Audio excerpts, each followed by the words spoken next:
નમસ્કાર દર્શક મિત્રો, આપ જોઈ રહ્યા છો ગુજરાત સિક્યોર ન્યૂઝ। હવે જોઈએ અગત્યના સમાચાર। ધોળકાના ગણેશપુરા ખાતે સંકટ ચતુર્થી નિમિત્તે દાદાના દર્શન કરવા માનવ મેળામણ ઉમટ્યું।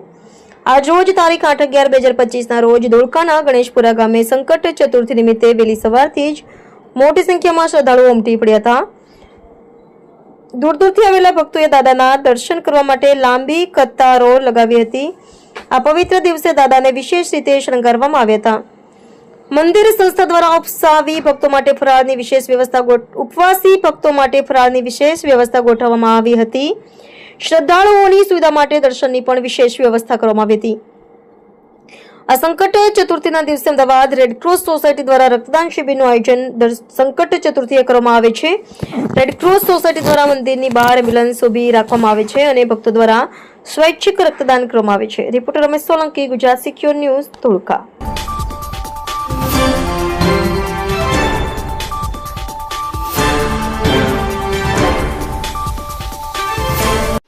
મારું નામ વૈશાલી પંડ્યા છે અને હું સેન્ચુરિયન બ્લડ ડોનર છું।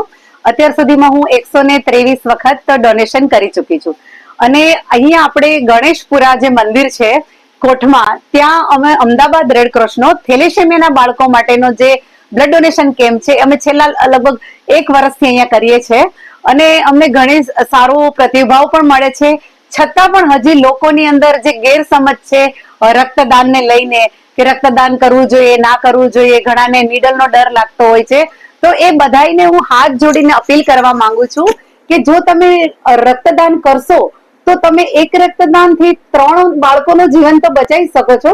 સાથે સાથે તમારી પોતાની હેલ્થ એટલી બધી સારી રહેશે કે ઘણી એવી બીમારીઓ જે છે જે આપણને થતી જ નથી જો આપણે રેગ્યુલર બ્લડ ડોનર બની જતા હોઈએ તો। અને અમદાવાદ રેડક્રોસ પાસે 1250 થેલેસેમિયા મેજરના બાળકો છે અને એ બાળકોને વારંવાર લોહી ચડાવવું પડતું હોય છે। એના માટે જ અમે મંદિરની પરમિશન સાથે ગણેશપુરા કોટમાં અમારો બ્લડ ડોનેશન કેમ્પ કરીએ છીએ। અમારી પાસે ડોક્ટર, અમારો વેલ સ્ટાફ બધા જ એકદમ ફૂલ ટ્રેન હોય છે, જેથી આવનાર ડોનરને પણ કોઈ તકલીફ નથી પડતી અને એમના બ્લડ ડોનેશન પછી અમદાવાદ રેડક્રોસ તરફથી 1 વીક પછી એમના ફૂલ બોડીના રિપોર્ટ પણ આવી જાય છે। એ પણ આપણા માટે એક પ્લસ પોઈન્ટ છે। અને એ સિવાય હું આ વિડીયોના માધ્યમથી અને સરના માધ્યમથી કહીશ કે તમે લોકો પણ જો કોટ ગણેશપુરામાં સંકટ ચતુર્થીના દિવસે તમે અહીંયા આવતા હોય તો અમદાવાદ રેડક્રોસની જે ગાડી જે છે અમારી અહીંયા તમને સવારે 8 વાગ્યાથી લગભગ બપોરના 2 થી 3 વાગ્યા સુધી અહીંયા તમને મળશે જ અને વધારામાં વધારે લોકો તમે અહીંયા પર આવો અને અમારા થેલેસેમિયાના બાળકો માટે રક્તદાન કરો।